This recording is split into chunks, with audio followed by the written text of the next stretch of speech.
afternoon, everybody, and thank you so much for joining us on this rainy day in Johannesburg. I don't know wherever else you might be. I hope that you've got better weather, but here in Joburg, it's overcast, it's cool, and winter is definitely on its way. Thank you so much for joining us for this session about risk and how to make sure that you understand and that you protect yourself against risk that can affect your family. We specifically decided on this topic because it's Family Month at FBI. It is Easter weekend. There's going to be a lot of holidays. A lot of us has been spending time with family. So we decided to focus on family during this session. And then I have with me one of our certified financial planners who we are very proud of, Mr. Jason Mizen. He is a certified financial planner. He's got over a decade's worth of experience in the short-term industry. So there's no one better to talk to you about risk. But that's not the only thing he does. No, holistic financial advice is on his plate. And what is very interesting, Jason has always been on the Insurance Apprentice last year, where he was a finalist, if I'm right. So he's got quite a bit of stories to tell you. So when we asked Jason to handle this topic for us and speak to our consumers about risk, because there are so many products and so much confusion out in the market that we need some clarity, he didn't hesitate. So Jason from the FBI, thank you for always being available, and we can't wait to hear what you have to say to our consumers. Thank you so much. Thank you very much, Nikki. Thank you so much. And good afternoon, everyone. Here in Joburg, it is raining, so our power has been giving us issues the whole day. So we need to navigate risks today, just as this thing says. And I've been navigating risk all day, trying to sort out inverters and all sorts of things. So please bear with me if my camera goes off or if this does die. I've done everything in my power to keep this going. But welcome, everybody, and thank you for joining me. Today, we're going to get into a little bit of a practical side of how we can actually navigate risks around us. And risk sometimes is something we don't really make a priority in our financial plan. And I think it is needed in every financial plan when it comes to protection and risk protection and those type of things. So I've done a little bit of a roadmap in a way. This is my financial planning philosophy. This is the way that I kind of put my clients on a journey, and I think that this is pertinent. These 4 steps, and I like the 4 P's: pursue, protect, plan, and prosper. They work in that journey throughout your life, and they work in tandem as well. So under the pursue section, which we're not going to really touch on today, but I urge every consumer to really look at their goals and objectives when it comes to their money, and actually start to plan their money and plan their futures with their money properly. So create goals, however crazy they might be, and set those goals for yourself. I really do think that that's the first step of financial planning. And if you're not sure where to kind of which goals you should be looking at and which ones you should prioritize, that's where a financial planner definitely comes in. The second thing that I think underpins every part of your financial plan and should come first is the protection side. And you need to protect what matters most. And we're going to dive into the protect section of the financial planning journey that I've set up here. The next part is planning for life seasons and transitions. This is very, very, this is where the meat and potatoes happens in financial planning. We start to look at retirement, we start to look at your estate, we start to look at all these things to see what would happen one day and how do we cater for all of those eventualities. Not risk related, but actually what your life could look like if everything went quite well. So we start to look at planning. And then prospering is where we look at building long-term wealth. And if you've taken care of those first few pillars of financial planning, then prospering starts to, you start to prosper, in my opinion, building your long-term wealth. So I do think that in today's session, I'm obviously going to only focus on protect, but please have a look at these different pillars, make a note of it, and start to build your financial plan around these things over your life. And I do think that you can be financially free. The big thing about protection is that, it's about being prepared. We never prepared really for things like COVID, for things like war, terrorism, all those weird things that happen. And those things aren't covered by insurance policies. And just by the way, your short-term insurance policy won't include war or terrorism or anything like that. And looking at the world that we're living in, just don't complain to the insurance company if that's not covered, if it does happen. But other than that, I just want you to be prepared. And this quote resonates with me quite a bit when it comes to insurances and risk protection. The cost of not being prepared is always higher than the cost of preparation.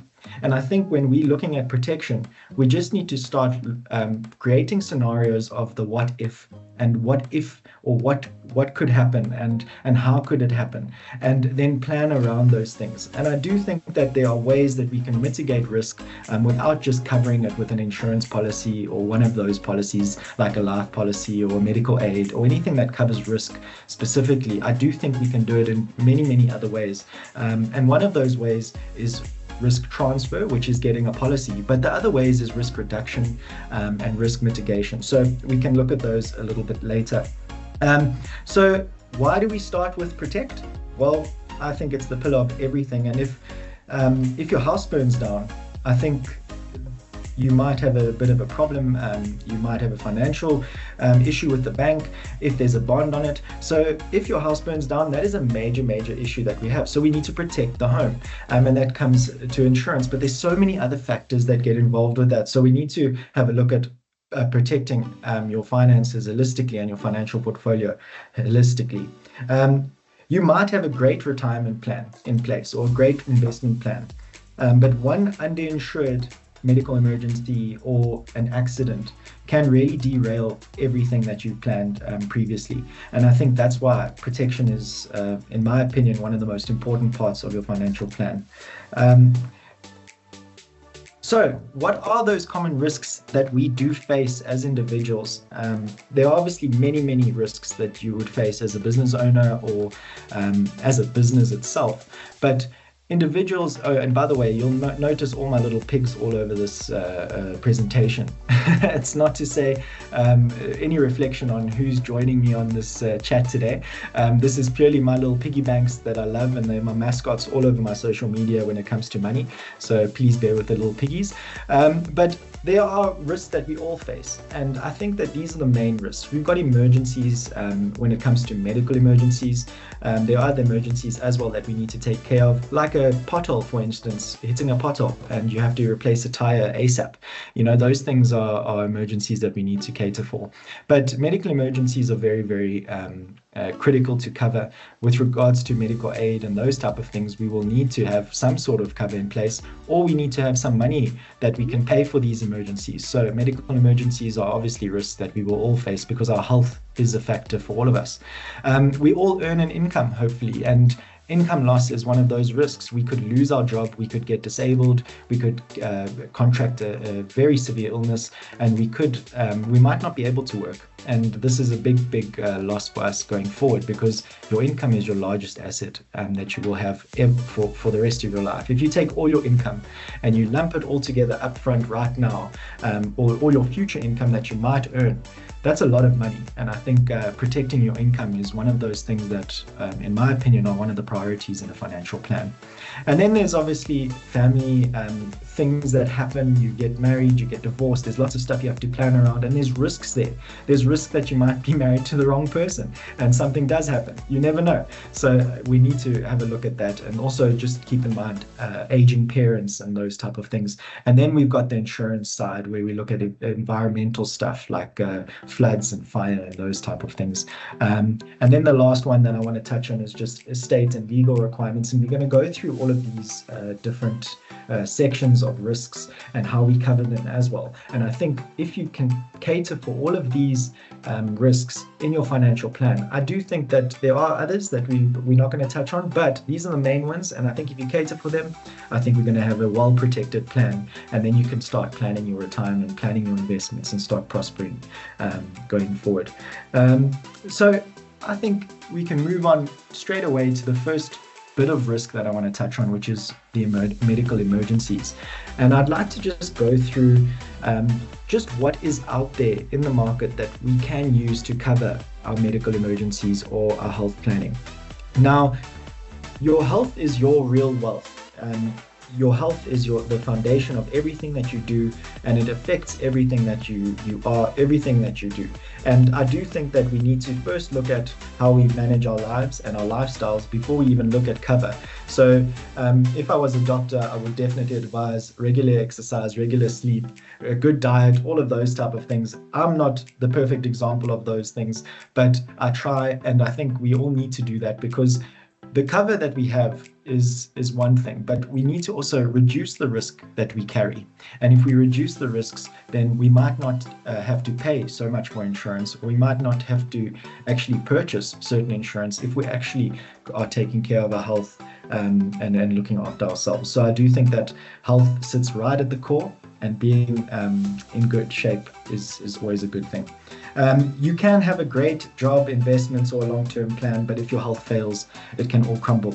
And in South Africa, when we speak about medical protection, there are three ways or three products that are available that we can, or three main products that are available that we can use to cover medical emergencies, hospitalization, doctor's visits, and those type of things. And I've listed them on the screen here.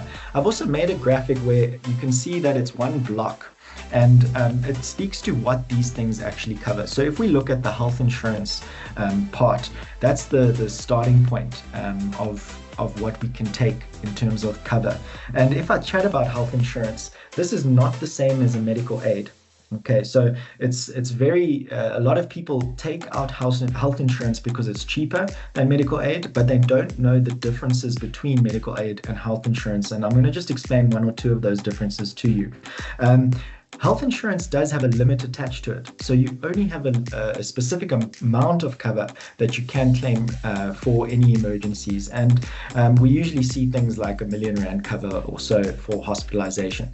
Now, health insurance also generally doesn't cover day-to-day benefits. It usually only covers hospitalization due to an accident and no planned procedures. So if you're planning to go to hospital because you need a hip operation, for instance, I've had three, health insurance is probably not going to be the good one to take. That being said, medical aid then starts to come into play. And medical aid is unlimited cover in hospital generally, but limited to a percentage of what the doctors are charging and what the medical will pay. So medical aid is where you would get a little bit of both. You'll have your hospital cover, and you can possibly have your day-to-day benefits, but that's where the savings comes from, and that's that savings benefit that everyone talks about when it comes to medical aid. And I don't like the word medical aid. I like to call it a health plan, because all of these policies kind of fit into your health plan.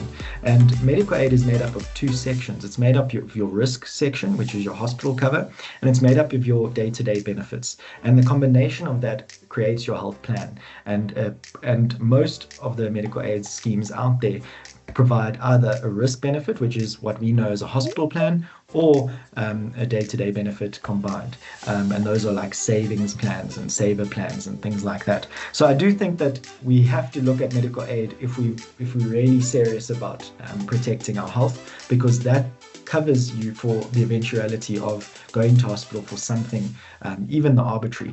So it's very, very important to have medical aid. Then I've added a yellow little block there, which is gap cover. Now, gap cover is not medical aid. Funny enough, it's actually a short-term insurance product like your car insurance. This covers, as it says, the gap in cover that your medical aid does not cover. So, or the shortfall rather, that it doesn't cover when it comes to bills from from the doctors and hospitals and those things. Your medical aid would, for example, be limited to 100% in-hospital cover, which means your doctors are charging, or your medical aid will pay up to their rate of 100%. So if a needle costs R1, they'll pay up to R1 according to their rates. However, if there is a shortfall on those things because the doctors charge R1.20 for the needle, then you have to pay that 20 cents yourself, and that's where that gap cover is going to come in. It is so vital to have gap cover in this day and age, because I find that the medical aids are starting to cover less and less, and we're starting to pay a lot more out of pocket, especially in hospital, with the doctors that are charging exorbitant fees in hospital. So gap cover is pertinent when it comes to any plans that you have 100% spend cover on. So have a look at your medical aid, have a look at your hospital plan, whatever you have, and just see what those limits are. If it's 100%, I would recommend getting some gap cover on top of it. If it's 300% cover, then a gap cover is possibly an option that you can look at, but you might have enough cover. So have a look at that. Gap cover is definitely something. But then there's something that no one speaks about when it comes to medical aid cover or health protection, and that's your emergency fund. If we had money in the bank, we wouldn't have to have insurance. So this is where we start to build our wealth, and I do think an emergency fund is part of your wealth. It's becoming your own bank, and I think that if we're looking at protecting our complete wealth and our holistic financial plan, then an emergency fund is one of those things that we need to have. And obviously, many people say that you need an emergency fund of 3 to 6 months of your income or your expenses. And I do believe that that's a good measuring stick to have, but it's so difficult to get to that point. I know so many people struggling to just save 100 Rand, let alone 6 months of their salary or 6 months of their expenses. So I do understand what's going on when it comes to building the emergency fund. But having some sort of fund available for emergencies is so important. So I would urge you to do what Dave Ramsey in the US actually says in his baby steps to being a millionaire. Build an emergency fund, but at least 20,000 Rand. That's the starting point, and that's the small emergency fund. And you kind of grow from there. My wife and I did that when we got married a few years ago as the first thing. We just built a 20,000 Rand emergency fund, and that fund has never gone to zero. And since the day that we've fully funded it. And I honestly think that if you continue to fund an emergency fund, you then start to look at different products. Like on your medical aid, do you really need savings now on your medical aid? Do you have to pay the extra premium to get that savings from the medical aid? Can you reduce your benefits a little bit because you've got funds available for those weird things that might happen? So an emergency fund is critical when we're looking at health plan, our health protection and health planning. So just a little bit of self-reflection when it comes to health planning. I do think that we need to ask yourself specific questions when it comes to your medical aid, your gap cover, all of those things. And these are the questions I would ask myself in choosing my plan, and also just making sure that I'm covered correctly. So do you understand what your current plan actually covers? Is it a hospital plan? Does it have savings? Do you know what you can or cannot claim for on your medical aid or your medical plan, or your gap cover or whatever you have? So I do think that knowing what's there is very important, and that's where an advisor should assist you. A financial planner should assist you in explaining that and going through your policy with you. Are you happy with your network? Now, networks are always an issue when it comes to medical aids or medical schemes. You need to be part of the right network when you go to hospital, and part of their network and their approved network. So make sure that your medical plan lines up with the network that the scheme wants you to kind of follow. And then have a look at what you've actually spent. What have you spent in the past on your medical expenses? And then plan accordingly. We all budget, or we all should budget, and I haven't even touched on that, but that's part of the pursuit part of financial planning. You set your goals, and then you set your budget, and then you say, okay, how am I going to get there? So I really do think that if you look at your past expenses, you can get to a place where you can kind of ascertain what went wrong and how much you need to put away for these things. And then also have the emergency fund available for specific co-payments. A co-payment is a figure or amount of money that you have to pay when you get to the hospital, because there is a shortfall, or it's like an excess almost on a short-term insurance policy. So co-payment would be needed if you go out of network, and that can be up to 10, 11, 12,000 Rand sometimes, that you might not have in your bank account during an emergency, because it happens so quickly. So I do think that looking at those co-payments, planning for those co-payments if they happen, and if they don't happen, your emergency fund is still full and still okay. Do you need to cover dependents or your family? Is your newborn on your policy? That's something that's actually quite common. Sometimes a medical scheme won't necessarily just automatically add a newborn, and we have to check it sometimes on our plans. So make sure that you check your dependents and who is covered on your plans, and then see what chronic conditions you can claim for and what chronic conditions you have, and plan accordingly. And then if you have any future plans like having a baby or anything like that, make sure that your plan going forward is also lined up for your needs. And remember, when you are upgrading medical aids, you can only do that at the end of the year. So keep that in mind when you are making changes. If you're planning a family for next year, then I would suggest looking at an upgrade sometime in the near future for next year. And then, do you have any future concerns? Now, we can't really tell what's going to happen with our health, but I know that my cholesterol is high. I'm being very honest with you. I eat too much good food, and I have to manage that. So I know that a heart attack could be something in my future, and I need to really look at that, and I need to plan for any chronic meds that might come. But at the same time, like I said earlier, if I manage my health and I reduce that, is the risk really there? Is it reduced now? Can I transfer it over to the medical aid? Those are questions that we can ask. I'm going to stop here for 2 seconds and just give you about 30 seconds in the chat to just post any questions around medical aid and health planning, and I'll touch on one or two of those. So I'll give you a moment to do that in the chat.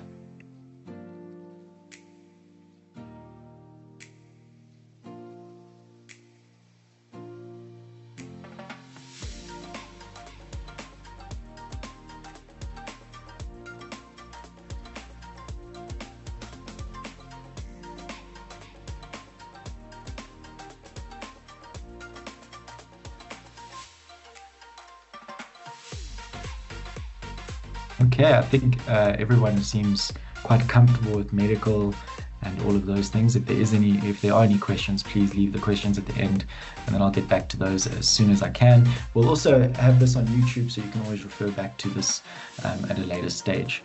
Great, so we're going to move on now to the next section where when I mentioned all those risks, it was income that was one of the big things. And funny enough, or actually it's not surprising in my opinion, most South Africans can only survive on about 30 days, for about 30 days without income. And that is a scary, scary stat. I know it's taken me years just to get to where I am with my emergency fund. And I know in the beginning, it looked like I was never going to make it. And I think that it's very, very important that we start building those things, because losing an income is one of the worst things that can happen to somebody. And we've seen it in our families, we've seen it with our friends. It affects everybody around them, it affects their families and their dependents. And I think income protection is very, very important for the things that we can actually foresee happening and we can maybe plan for. So what happens when your income stops? How do we actually plan for this? So firstly, what is income protection? How do we actually go about covering our income?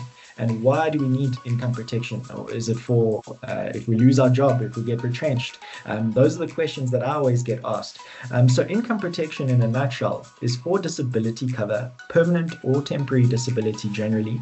You have to look at your policy to make sure, or if you're going to look at income protection, you can have a look at the disability side to make sure that it's permanent and temporary. And then it covers you for very severe illnesses that cause you not to work.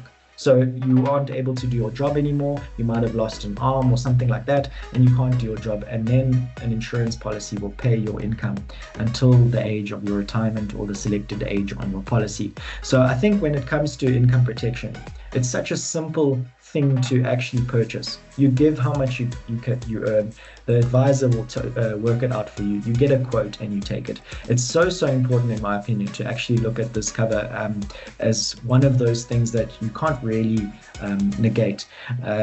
Life cover, in terms of death cover, that's something very specific for a specific need. But everyone actually, or generally, most people that are looking for insurance policies and death cover and all of those things, are earning an income. And I think income protection is vital, vital, vital. And I think insurance companies aren't pushing income protection enough in the market. It's always life cover, and you get a phone call saying we'll give you 5 million rand life cover for, I don't know, 50 rand. That's not what really is needed. Sometimes we need to look at our income, because when we are alive and we stop earning, that is when it can be very, very difficult.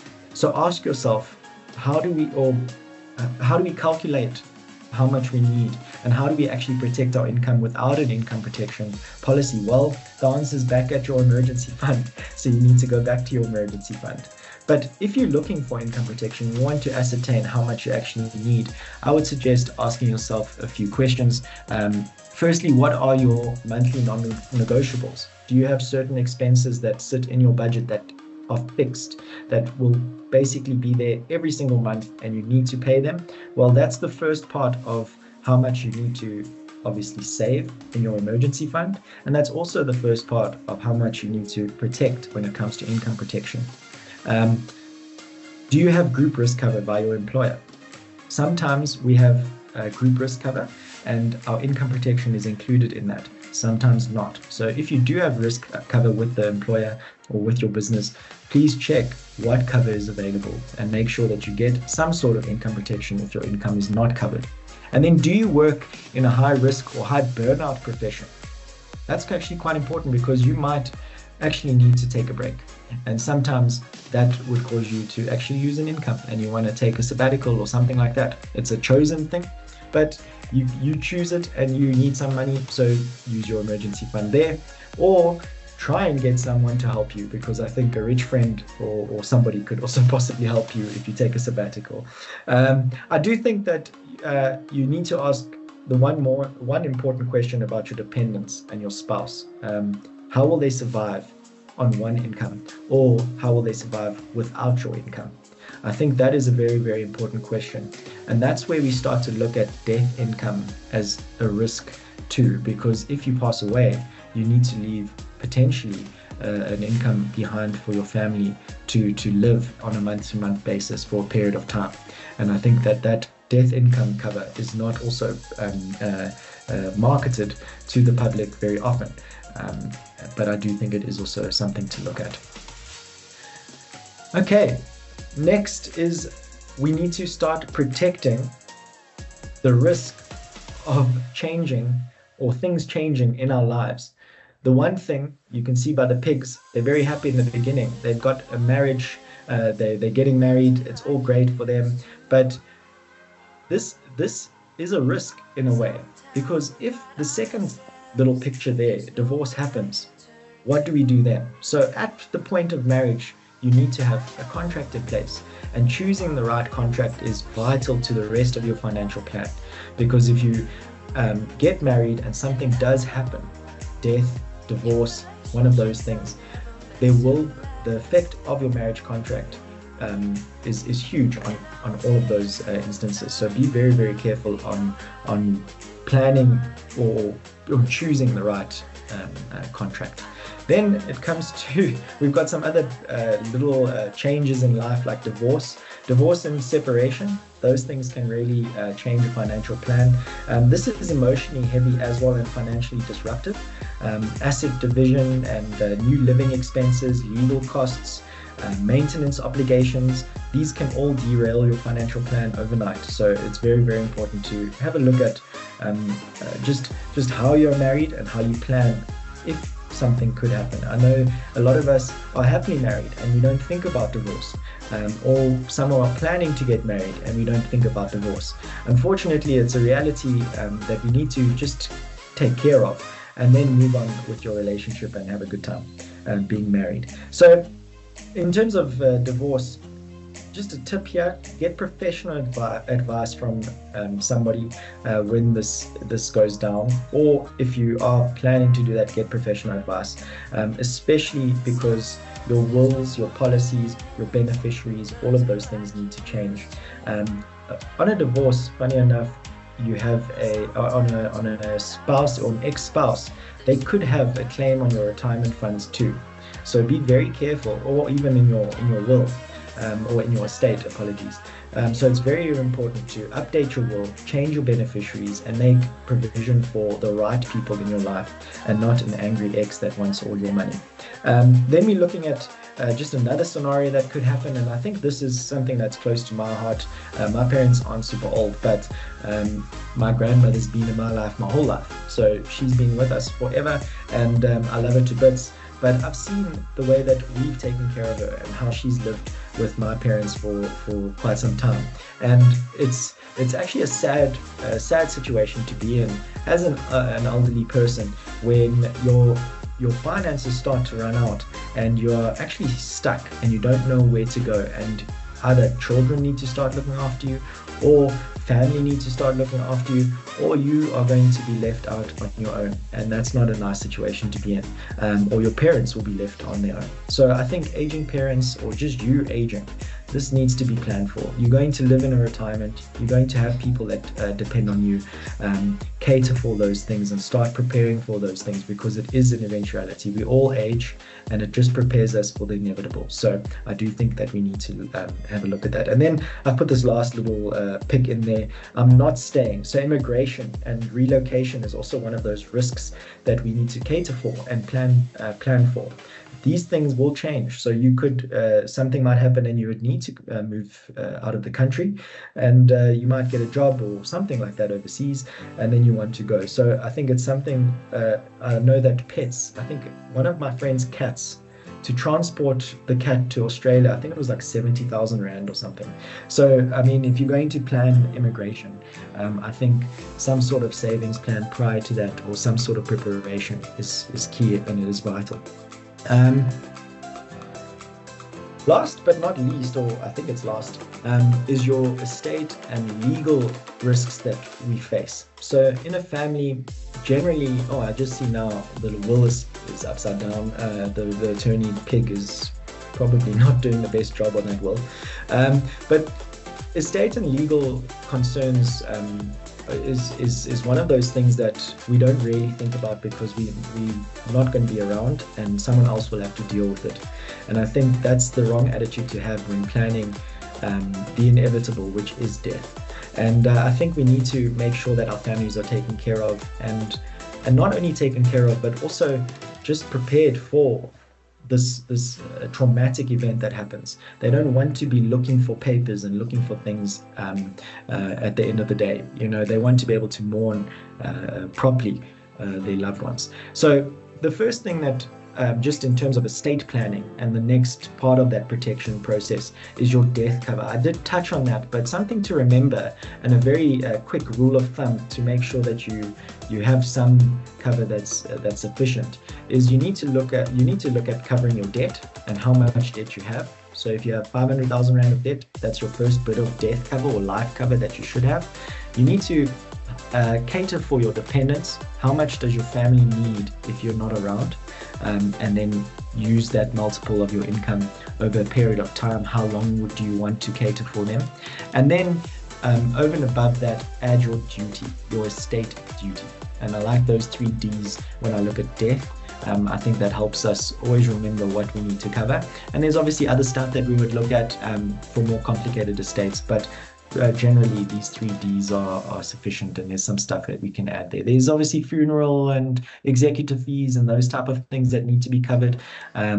But obviously, just as a rule of thumb, you can check your policy immediately to see if you're at least covered for those 3 Ds. Your will needs to be in place. I think a will is one of those foundational documents in your financial plan that dictates what happens to you if you pass away, or when you pass away. So I really do believe that a will is needed, and many companies do wills for free. And if you need help, please get in touch with the FBI. Let them help you draft a will, because I do think that death that we can't foresee, and when it happens, it hits us so quickly and so hard that our families are left really running around trying to sort some stuff out. And when there's money involved, relationships do change a little bit, and I think documents saying where the money should go and what assets go to who is probably a good thing. We can put trusts together as well in our estates. We can look at protecting our children and making sure there are guardians available and trusts that are set up on our death for our children. So the money that we leave behind to our kids isn't wasted or squandered by the guardians that are appointed. And that is a reality. So if you have children, so important to look at setting up a testamentary trust upon your death. So that's just a clause in your will that you put in, and it really does save a lot of headache, in that inevitable future. Power of attorneys are generally something that we don't get often, and I think it's so important to have somebody that has a power of attorney over your estate that can sign something on your behalf if you're incapacitated. So that brings me to my next point of a living will too. You can always include a living will while you're alive. If something does happen to you and you're in hospital in a coma, let's say, for many years, and you know what you wanted to do if that happened, but now you're sitting there and you're waiting to get better, whereas there could have been a different option for you, or there could have been other options available for your family because you've laid out your wishes in that living will. And then beneficiary changes is something that I would definitely make a point of looking at right now. Those are big risks to face if the beneficiaries are not nominated correctly on your policies. Specifically on retirement policies, I just want to touch on retirement annuities and provident funds and those type of things. Very important that the beneficiary that you note or nominate on that isn't necessarily the beneficiary that will most likely get the money. It's just somebody you nominate. The trustees of those funds will dictate where that money goes, and they'll look at the most financially dependent person on you, and then that's where the money would go. So the beneficiary just usually guides the trustees in making the correct decision. And if there is a beneficiary noted, generally the trustees are in favor of that beneficiary. And then lastly, I would say on your estate and your legal documents, one thing to consider is a what if file. This is not my word. I forget where it comes from. I heard it on the old 702 back in the day, and there was a guest that said she actually put together this file. And Nikki Bush, her name is Nikki Bush. I remember it clearly now. She put together this what if file. If you just Google it, you'll be able to find an index that will help you put this thing together. But it's a file that or a folder that you keep with all your important documents. And if we're going to manage our risk, I think having a file with everything in it will obviously help manage that risk. So really look at keeping a what if file. And then just something to remember, if it's not on paper, it's not protected. If you don't have a trust, and you die and you leave money to your estate and the guardians are looking after your kids, and there's no trust, and something happens to those funds, unfortunately, you had the opportunity to draft a will and place that clause in your will. So I really do urge you to have a look at your will, see if you need a trust clause put in there. Note who the power of attorney would be. Check if you've got a living will and draft a living will along with your will, and then make sure your beneficiaries are up to date at the moment. And then once all of this is done, keep the file with all of the stuff in it, with all your policies, all your contact details for emergency contacts and your advisor and your insurance broker and all of those things, all those people. Okay, lastly, it's exactly what I do actually. It's I am an insurance broker too, and I love insurance, but this is where our big green and purple adverts come from, and everybody tends to walk around naked now buying insurance. So I'm not sure why, but I think we need to insure what can bankrupt us, and then we insure what is nice to have. So our home, for instance, could be something that would bankrupt us. We might not be able to afford another home if we don't have it insured. Let's say we own it fully and something does happen. Do we have the money to rebuild that home? So it can really put us back years, even decades in our financial plan. So be very careful when selecting insurance, because you want the stuff that can bankrupt you covered, but you also want it covered properly. So make sure it's with the right insurer on the right policy for your specific needs and requirements for your home. So just to touch on some stuff around insurance, I think it's pertinent to understand that insurance is a grudge purchase to many. None of us really want to pay for insurance until something happens and we realize why we needed it in the first place. But often I find that people really want to cut insurance policies first and foremost, and they move around and chop and change, and it's sometimes not really beneficial for you to do that, because you need a good insurance history with the right insurer, and I think you need to be able to be with the right broker as well, and be with the right advisor. The advice that you get on your insurance policy needs to be sound, because these are the things that happen on a daily basis. These are the policies that we claim for on a daily basis. We don't really claim for death. We usually only claim once, and it's not when you're around. We don't claim for disability unless something major happens. Dread disease, it's a disease, so it's something that comes, it's a big thing that happens. But this stuff, it's like a cell phone claim. It's a car accident, it's a pothole. It's things that really affect our lives, and it also causes us a lot of stress.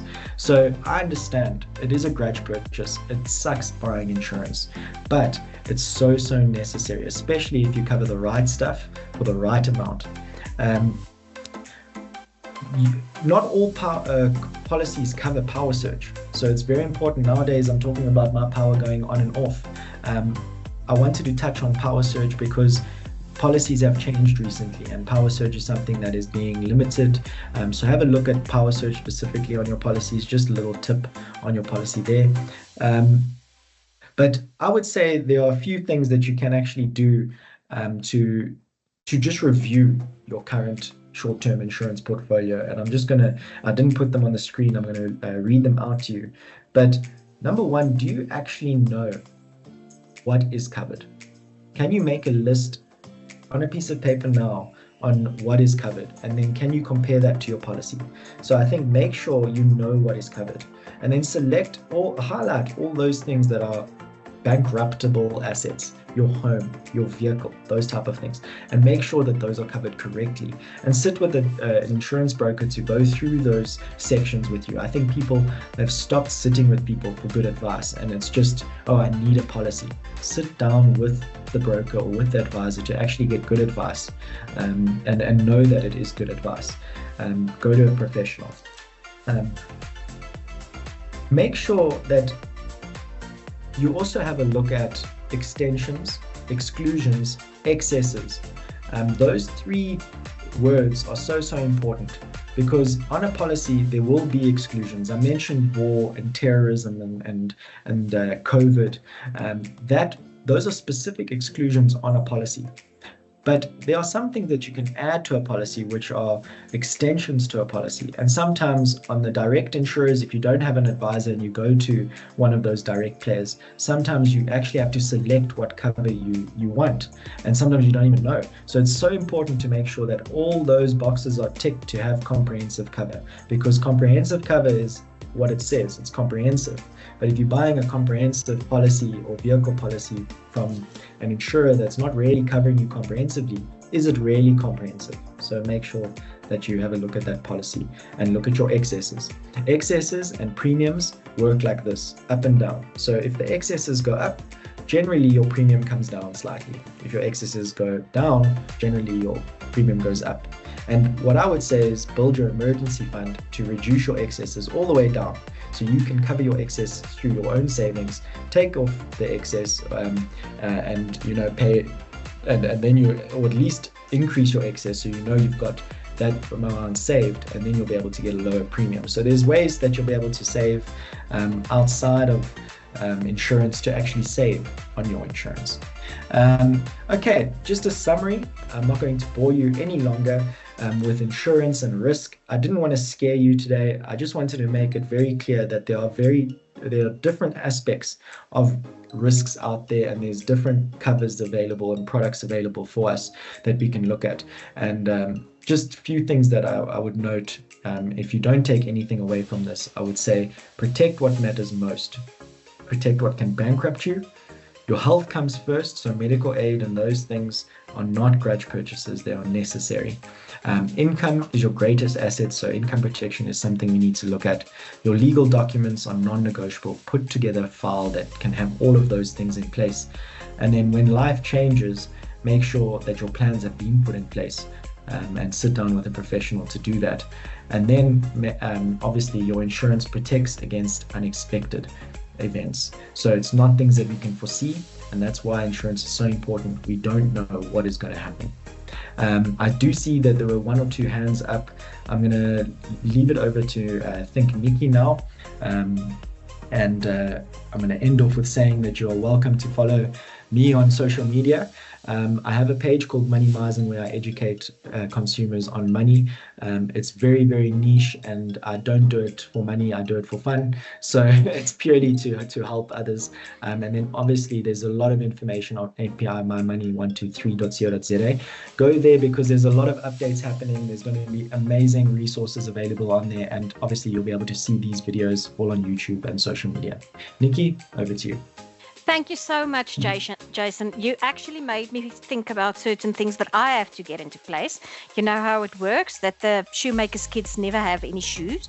It's not that bad, but when you spoke about the short-term insurance, I think my policy needs a relook. So we've got a few hands. Let's start with Ben Pillay. Ben, I did unmute your microphone, so you should be able to unmute yourself and speak to us.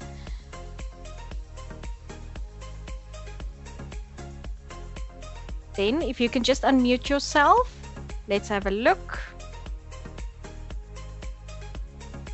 Okay. While we're waiting for Ben, I'm just going to, okay, just give him a second. Maybe he's struggling to unmute himself. I have got a question for you, so long, Jason. And you spoke about direct. There we go, Ben. Yeah, I'll wait with my question until you're done. Please go ahead. Thanks for your patience. Yeah, I joined in late, but Jason, thank you very much. It's a very interesting topic you're talking about because I don't specialize in this, but I think I'm hot to know about it because of my career. We spoke about the what was it? The excess. The up and down of it, I didn't get the point that you were trying to make, Sure. Thank you. Sure. So the excess on a short-term insurance policy, you'll notice that if you increase your excess, if you opt to go for an increased excess, so usually excess is, let's say it's a 3,000 Rand excess or 4,000 Rand excess, which is your normal excess, and you choose to have a voluntary excess of 10,000 Rand. So you're choosing to actually pay more when there's an accident for the repairs of your vehicle, or take more of the loss on yourself. And by doing that, the insurer rewards you to say, okay, you choosing to pay more in an excess, we will reduce that premium accordingly. So the rate, when they calculate rates, this is a little bit technical, but when the excesses go up, premiums generally do the opposite and vice versa. So it's one way to manage premiums going forward instead of cutting cover. Thank you very much. So it's about shared risk. Thank you very much. That is actually a very interesting comment that you made there, because I've never, never thought about it that way. But it is really, the bigger your emergency fund is, the more it allows you to think about the premiums you pay on your risk products, because maybe you can stomach some of that risk yourself. I think that's truly financial freedom. If we look at freedom as a whole, you're free to make your own choice then. You can choose what your excess is because you can afford it, or you've catered for it. So, yeah. The same holds true with your savings account on your medical aid. Your emergency fund is big enough, you don't need a savings account on your medical aid because you can fund the day-to-day costs yourself. It's only that you then only basically need a proper hospital plan to look after the big expenses. But sorry, Nikki, just on that, I must touch on that. So sometimes when we remove day-to-day benefits on a policy, or remove a savings account on a policy, a medical aid, then the day-to-day benefits that are on the hospital plan sometimes get forfeited. So like an MRI benefit, if you go to hospital and want to get an MRI done, generally if you have some savings, they take some from the savings and some from your hospital. But if you don't have savings, then they don't pay anything.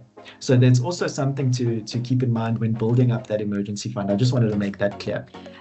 And I think what you've just highlighted again is that it's so important to get a good financial advice from a professional, because all the products that are available out there, all these nuances, all the trade-offs that you play with when you start making these decisions, it's a minefield to navigate. And something else I wanted to touch on with you is just a comment about direct insurers, both in the short-term side as well as in the life insurance side, because you get them both. Yeah. One of the things that FBI advocates for is that every single person gets advice before they make a decision on the type of product that that is sold to them. There are so many issues that can happen if this is done through a direct marketing company or if you do it yourself that people do not know about.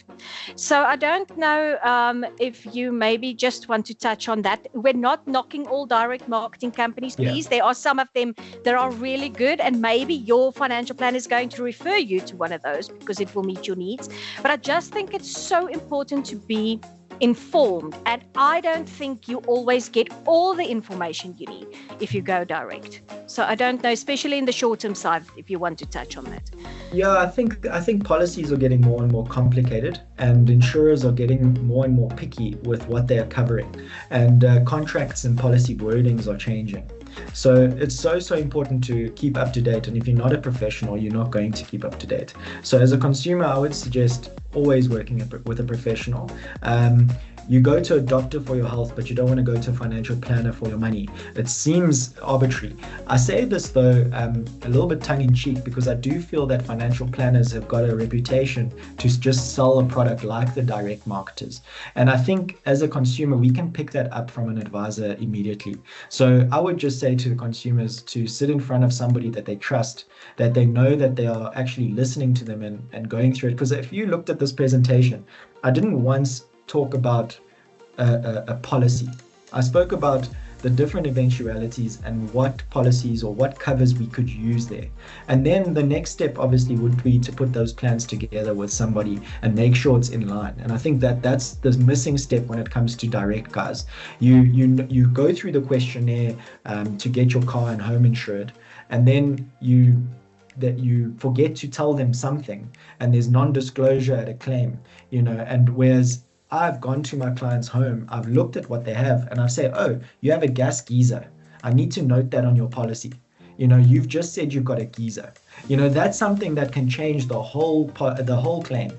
So I think working with a professional is very, very important. I hope that answered your question. Yes, it did. I also think if you use the same analogy in the life insurance space, where you will be provided with some quotations if you decide to take on a risk policy in that area, after there's obviously been a financial needs analysis done. And then the underwriting happens is so much different to what happens in some direct insurance, where the underwriting happens only at death claim stage. And those type of risks, I read a comment on LinkedIn this morning. It was one of our professional practices that noted it, that said there was a client of theirs who passed away from a cancer, and this specific cancer was sold to him as a cancer policy, but this specific cancer was excluded. And now his family is sitting without any cover. Those type of things are heartbreaking stories. They did pay the premiums every month. Everything was fine. It was just, sold to him as he misunderstood it. There was no understanding of the product at all.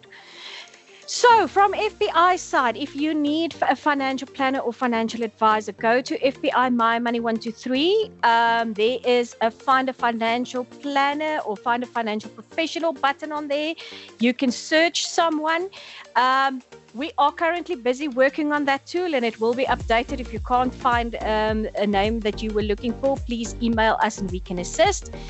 And Jason, if there's anyone that wants to get in touch with you, these QR codes are on the screen.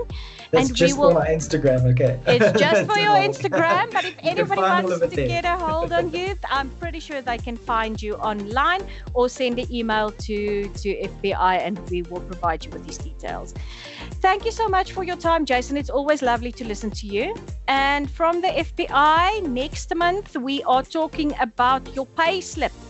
and how to look at every line and understand what is actually going on there. Because I know my son got his first payslip about a year ago, and it was absolute confusion. So we had to explain very nicely. So please join us for that. We have got two brilliant ladies who will be handling that session for us. So thank you, everybody, and have a wonderful afternoon.